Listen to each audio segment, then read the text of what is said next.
Durante a viagem do presidente Lula ao Vietnã, o Brasil fechou um acordo com o referido país, abrindo outro mercado asiático, no caso específico para a carne bovina brasileira.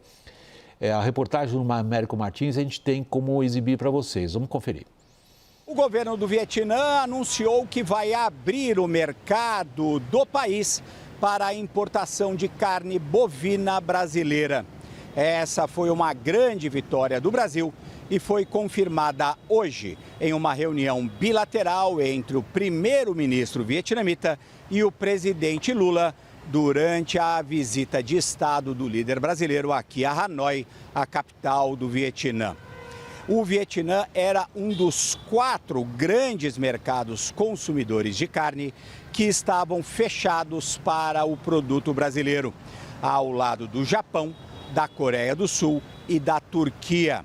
O Vietnã deve começar a importação da carne brasileira muito em breve, assim que algumas burocracias do lado vietnamita forem resolvidas. Isso vai ampliar ainda mais a venda de produtos do agronegócio brasileiro para o mercado do Vietnã. O país aqui do Sudeste Asiático já é o 5º maior comprador de produtos agropecuários do Brasil. O presidente Lula tentou também, durante a sua visita, abrir o mercado do Japão, mas o governo japonês está num estágio mais atrasado no processo. De qualquer forma, os japoneses também confirmaram o envio muito em breve de uma delegação ao Brasil para checar o estado e a saúde do rebanho brasileiro. É um passo muito importante que pode levar à abertura também desse segundo mercado para a carne bovina brasileira. E o presidente Lula, nessa visita de Estado aqui ao Vietnã, se encontrou com todos os principais líderes políticos do país. O presidente, o primeiro-ministro, o presidente da Assembleia Nacional e o chefe de todos eles, o grande líder do país, o principal nome, o manda-chuva do Vietnã, o chefe do Partido Comunista do país, Lô Tam. Lula vai continuar a sua visita neste sábado, aonde ele vai participar de um encontro com líderes empresariais, tanto do Vietnã como do Brasil. A visita se encerra com a despedida do primeiro-ministro vietnamita do presidente brasileiro no seu hotel. E logo na sequência, o presidente Lula retorna ao Brasil. De Hanoi, capital do Vietnã, Américo Martins. O Américo deu uma grande ênfase às questões comerciais na viagem do presidente brasileiro ao Japão e ao Vietnã. Sem dúvida, é um prato de resistência de todas as visitas de dirigentes brasileiros à Ásia. É o nosso destino, de certa maneira, nosso destino manifesto, conquistar esses mercados. Agora, o Lula fez uma série de observações em várias das intervenções que ele fez, se dirigindo ao público, não só aos interlocutores deles lá naqueles países, nas quais ele faz uma defesa, nas palavras dele, enfática de 2 pontos: multilateralismo e livre comércio. Livre comércio nós sabemos que é complicado, porque livre comércio depende, mas eu queria ouvir você e não quero antecipar. Do ponto de vista do multilateralismo, vem minha primeira pedido a você, Lorival, para nos dizer, na sua visão, que chance ele tem? Bem, o multilateralismo ele foi desconstruído, né? Está sendo dilapidado, né? nos últimos anos, né? nas organizações que são as mais importantes, né?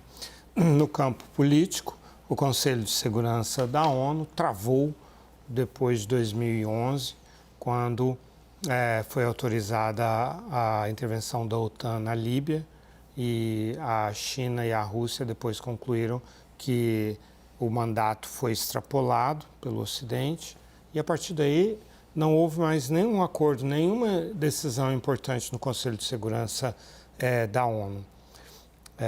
E no caso da OMC, né, a parte comercial, econômica, também, a partir de 2018, não, antes disso, ainda no governo Barack Obama, a partir de 2015, os Estados Unidos decidiram não nomear mais não aprovar mais a nomeação dos juízes do painel lá de arbitragem.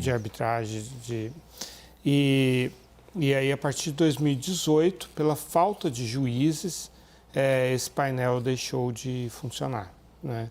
Então, assim, acho que defender o multilateralismo se tornou algo assim abstrato, né? E com o governo Trump tomando tantas decisões unilaterais como ele está fazendo no campo do comércio e no campo geopolítico, em ambos os campos, né? Ameaçando anexar territórios e tal, realmente acho que essa é uma discussão um pouco ultrapassada. Thaís, quando a gente vê o esforço, no caso do Lula aí no Vietnã e no Japão, de abrir mercados, e ao mesmo tempo a gente considera isso dentro da guerra comercial, da qual nós tratamos, por exemplo, aqui no WW com bastante ênfase nos últimos 2 dias, já é parte de uma resposta brasileira a esse, digamos, momento no qual o protecionismo avança, no qual a guerra comercial parece ou dá sinais de que talvez possa fugir ao controle, ou ainda é um eco do nosso passado? É algo que a gente vinha fazendo tradicionalmente, tem sido sempre o esforço, tratei de ressaltar isso agora há poucos instantes, de todos os dirigentes brasileiros em procurar esses mercados. Não, eu acho que está mais voltado para o movimento atual do que esse rescaldo do passado, William, porque a movimentação do Brasil, ainda mais depois que o acordo com o Mercosul, com a União Europeia foi assinado, o Brasil está sendo levado a melhorar a sua capacidade de negociação. Então, algumas coisas aconteceram ainda antes de Lula, por exemplo, como a assinatura do acordo com a União Europeia. A segunda coisa foi a eleição do Milei, que criou uma outra necessidade de relação comercial, já que Brasil e Argentina vão ter que ficar juntos. Então, a eleição de Milei leva o Brasil a se posicionar, o Lula é obrigado a se posicionar de uma forma diferente, não com a agressividade de Milei, que gostaria de acabar com o Mercosul. O próprio posicionamento do Uruguai, por exemplo, já foi um pouco provocando o Brasil a tomar uma outra posição. E agora, com Donald Trump, ou o Brasil faz isso, ou ele fica de novo alijado do processo com resultados muito piores do que foi o afastamento do Brasil de uma agenda mais pragmática, com resultados mais objetivos do ponto de vista econômico para o Brasil, o que o Lula, por exemplo, não fez. A escolha dele nos seus 2 primeiros mandatos foi muito mais ideológica do que pragmática no sentido econômico. Agora, essa viagem para o Japão e agora para o Vietnã, mas mais importante ainda para o Japão, está sendo bem recebida pelo meio empresarial. Assim, se realmente o Lula conseguir botar carne brasileira no Vietnã e no Japão, essa conquista vai ter a assinatura dele. São circunstâncias operando a favor de uma, não sei como que você caracterizaria, uma alteração, uma correção, uma escolha de rumo? Eu acho que é isso, né? Acho que o mundo inteiro, não só o Brasil, mas o mundo inteiro está refazendo os seus cálculos, né? Voltando para o quadro negro, né? Voltando para o lugar de desenhar os projetos, assim, acho que há uma mudança em curso extremamente substancial, né? E o Brasil realmente precisa se reposicionar com muita cautela. Acho que a situação do Brasil, ela, assim como criam-se grandes oportunidades, na verdade, como um grande... Essa aí é uma, por exemplo. É evidente, e acho que o presidente Lula, em parte, ele procurou buscar essa janela, abrir essa janela de oportunidade nessa viagem num momento tão sensível, né, em que as tarifas do Trump estão aí em gestação em grande escala, né? E o Brasil precisa realmente, e acho que está, em grande medida, principalmente considerando o background do Brasil em relação aos Estados Unidos. Certamente o presidente Lula não acredita em livre comércio, né? Tanto que ele que torpedeou, há 20 anos, ele torpedeou a área de livre comércio das Américas, né? A gente estaria em outro lugar se ele não tivesse feito isso. Mas voltando, acho que o Brasil está navegando com bastante cautela e isso é necessário. O profissionalismo do Itamaraty agora é fundamental para a gente atravessar essa tempestade. Aliás, chama a atenção o fato do presidente Lula não ter feito nenhuma declaração que tenha ido contra ele, né, dessa vez, né? Porque das outras viagens, lá fora, ele disse coisas que o prejudicaram. A gente vê aqui do estúdio, no nosso famoso telão, nosso correspondente internacional, Américo Martins, agora ao vivo de Hanoi. Bom dia aí para você, Américo. Eu estou aproveitando falar um pouco por causa do delay da internet, para trazer a você o que ponto estamos na nossa conversa aqui no estúdio na Avenida Paulista, em São Paulo. É de entender como Lula vê o papel do Brasil no momento de guerra comercial. O que você entendeu daí, do que você ouviu dele em Tóquio e agora em Hanoi? Olá, Vac, muito boa noite para você, para o Lorival, a todos, a Thaís Herédia, todo mundo que nos acompanha. Vac, o presidente Lula tem, obviamente, falado muito com os diplomatas do Itamaraty. Existe uma preocupação, pelo que eu senti, pelas conversas que eu tive aqui, muito grande com o que pode vir, não só dessa guerra comercial que está começando com essa aplicação de tarifas, mas também com movimentos geopolíticos entre as grandes potências, os Estados Unidos e a China em especial. O presidente Lula falou claramente sobre isso em praticamente todos os discursos dele, tanto no Japão como aqui no Vietnã. Eu estou aqui no Museu de História Militar do Vietnã neste momento, o presidente vai chegar daqui a pouquinho para uma visita. Ele falou, inclusive, pelo menos 3 vezes aqui no Vietnã, que ele tinha muita admiração pela história do país, numa clara referência, obviamente, à guerra do Vietnã e à derrota dos Estados Unidos naquele conflito. O presidente Lula e as fontes com quem eu conversei aqui, Vac, eles estão divididos, tentando adivinhar o que o Washington pretende, na verdade, com esses movimentos todos. Eles trabalham basicamente com 2 hipóteses, pelo que eu consegui levantar aqui. Que seria esse confronto mesmo, uma espécie de guerra fria entre China e Estados Unidos. O presidente fez várias declarações contra isso, dizendo que esse é um cenário que não interessa, obviamente, ao Brasil.